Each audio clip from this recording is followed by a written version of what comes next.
تو کیونکہ پاکستان پہ پابندیاں لگ گئی تھی عالمی سطح پہ، امریکہ نے لگوائی تھیں، تو پاکستان کے وہ مشکل دن تھے، تو جو شاہ عبداللہ تھے انہوں نے خود کہا کہ یہ سیگا رائز میں رکھیں گے آپ، یعنی یہ کانفیڈینشیل ہوگی جو ہم آپ کو پیکج دے رہے ہیں، اور وہ مفت تیل دیا تھا کوئی 3-4 سال پاکستان کو۔ تو اب انہوں نے یعنی جب ہماری اکانومی بیٹھی ہے تو سعودی عرب نے ہمیں سپورٹ کرنے کے لیے کہا کہ جی ہم آپ کو 3 سال تک کے لیے تیل ادھار دینے کی ایک سہولت دے دیتے ہیں، تو وہ بھی سہولت واپس ہو گئی تھی۔ اب سوال یہ ہے کہ کیوں ہوئی تھی؟ اس کی وجہ یہ ہے کہ دیکھیں اس کو تھوڑا سا ایلیبوریٹ کرنا پڑے گا۔ عام پاکستانی کی خواہش کچھ اور ہے، ریاست پاکستان کی مجبوریاں کچھ اور ہیں۔ عام پاکستانی کی خواہش ہے کہ ہم امریکی چنگل سے نکلیں۔ امریکہ جس نے پاکستان کی ریاست کو ہمیشہ اپنے ہی فائدے کے لیے، ظاہر ہے کوئی مفت میں، وہ کہتے ہیں نا دیر از نو فری لنچ، تو اپنے مفاد کے لیے انہوں نے پاکستان کو ہمیشہ سپورٹ کیا ہے، اور جتنا انہوں نے سپورٹ کیا امریکہ نے، کسی اور نے نہیں کیا۔ ظاہر ہے کہ اس وقت جو تھی وہ سرد جنگ والا ماحول تھا، پاکستان ان کے کیمپ میں تھا، لیکن پاکستان جو ہے، عام پاکستانی جو ہیں وہ امریکہ کو پسند نہیں کرتے، یہ میں بھی اچھی طرح جانتا ہوں، اور آپ جو میرے سننے والے ہیں ان میں بھی جو اکثریت ہوگی وہ بھی امریکہ کو پسند نہیں کرے گی، کیونکہ پاکستان میں ایک تاثر ہے کہ پاکستان میں حکومت بنتی ہے، ٹوٹتی ہے، گرتی ہے، جو کچھ ہوتا ہے وہ امریکہ کرواتا ہے، امریکہ کے اشارے کے اوپر ہوتا ہے۔ دوسرا، ہمارے سعودی عرب کے ساتھ جو ہیں وہ مذہبی، ہمارا ان کے ساتھ ایک، کیونکہ وہاں پہ ہمارے جو مذہبی مقامات ہیں جن سے ہمارے دل کا، ایمان کا رشتہ ہے، وہاں پہ حکومت اور کنٹرول جو ہے وہ سعودی آل سعود کا ہے، تو آل سعود کو ہم کسی بھی وجہ سے، کسی بھی وجہ سے مراد کیا ہے کہ ایک تو بہت سے پاکستانی وہاں پہ رہتے ہیں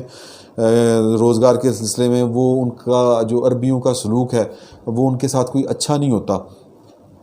تو وہ پھر یہاں پہ باتیں آتی ہیں، تو ایک ماحول بن چکا ہے کہ جی کہ سعودی بھی کوئی اچھے لوگ نہیں ہیں، پاکستانیوں کے ساتھ وہ نفرت کرتے ہیں، لیکن سٹیٹ کا معاملہ ان کے ساتھ بھی اور ہے۔ اور اگر پاکستان کی پوری تاریخ اٹھا کے دیکھیں تو امریکہ کے بعد، بلکہ امریکہ سے بھی زیادہ ہر مشکل وقت میں سعودی عرب نے پاکستان کو سپورٹ کیا۔ اس کی وجہ اگین یعنی سعودی عرب نے یہ جو کچھ کیا ہے صرف محبت میں نہیں کیا، دیر از نو فری لنچ، جس طرح میں نے آپ کو پہلے کہا، ان کے بھی اپنے مفادات ہیں، پاکستان کو پروٹیکٹ کرتا ہے، ان کا خیال ہے کہ پاکستان کا ایک ایٹمی قوت ہے،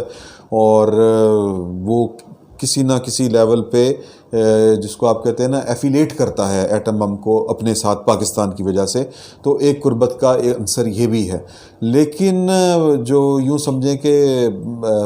ایک تھوڑا سا اس کو مزید ایلیبوریٹ کریں تو بھٹو وہ پاکستان کے پہلے سیاستدان تھے جنہوں نے عالمی سطح پہ ایک اسلامی بلاک، کیونکہ ان کا ویژن ذرا براڈ تھا، وہ عالمی سطح پہ کھڑے ہو کے سوچتے تھے چیزوں کو، تو انہوں نے اپنے آپ کو ایک عالمی سطح کا لیڈر، مسلمانوں کا لیڈر، اسلامی بلاک بنایا، اسلامی کانفرنس کرائی، لاہور میں ہوئی، اس طرح کی چیزیں، تو وہ ان کا تشخص جو تھا وہ ایک عالمی لیڈر، ایک اسلامی لیڈر کی طرح ابھرا، لیکن اس کا پھر خمیازہ بھگتنا پڑا ان 3-4 لوگوں کو، عیدی امین کو، شاہ فیصل کو، اور پھر بھٹو صاحب کو بھی۔ تو بھٹو صاحب کو ہنری کسنجر نے دھمکی دی تھی کہ ہم تمہیں نشان عبرت بنا دیں گے، لیکن وہ اب جو امریکہ کے طرفدار ہیں یا جو بھٹو کے مخالف لوگ ہیں وہ کہتے ہیں کہ اس طرح کی کوئی بات آن ریکارڈ نہیں ہے، لیکن اس وقت کے جو وزارت خارجہ میں اہم عہدے پہ تھے، ریاض کھوکھر جو سیکٹری خارجہ بھی رہ چکے ہیں پاکستان کے، انہوں نے کہا تھا کہ جی کہ جب بھٹو وزیر اعظم ہی تھے لیکن امریکہ نے ضیاء الحق کے ساتھ محبت کی پینگیں بنانی شروع کر دی تھیں، اور جو کچھ تحریک چلی تھی وہ یعنی الیکشن کی دھاندلی کے خلاف، اس کو امریکہ کے ڈالروں کے ذریعے کنورٹ کر دیا گیا تحریک نظام مصطفیٰ میں، لیکن جب وہ تختہ الٹا گیا تو نہ تحریک نظام مصطفیٰ رہی، نہ تحریک نظام مصطفیٰ چلانے والے تھے وہ منظر پر رہے۔ بہرحال یہ معاملہ جو تھا پاکستان کی تاریخ کا ایک حصہ ہے، لیکن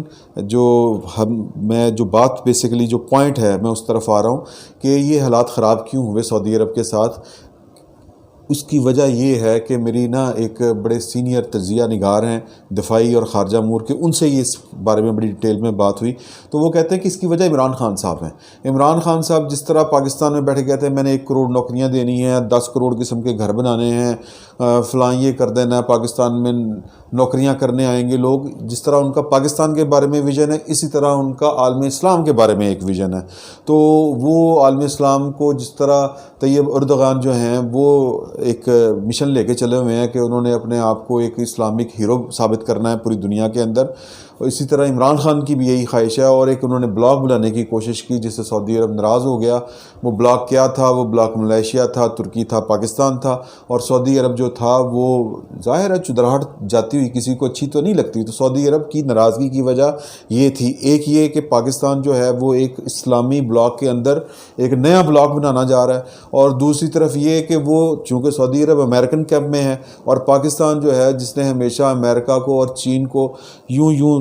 بیلنس کر کے چلا ہے، اس کا زیادہ جھکاؤ جو تھا وہ پچھلے ادوار میں وہ ہو گیا تھا چین کی طرف۔ تو ان کو لگ رہا تھا کہ پاکستان ہمارے ہاتھ سے نکل رہا ہے یا پاکستان ہمارے کیمپ سے نکل رہا ہے، اگر کسی کو برا لگے کہ ہاتھ سے نکلنے والی بات،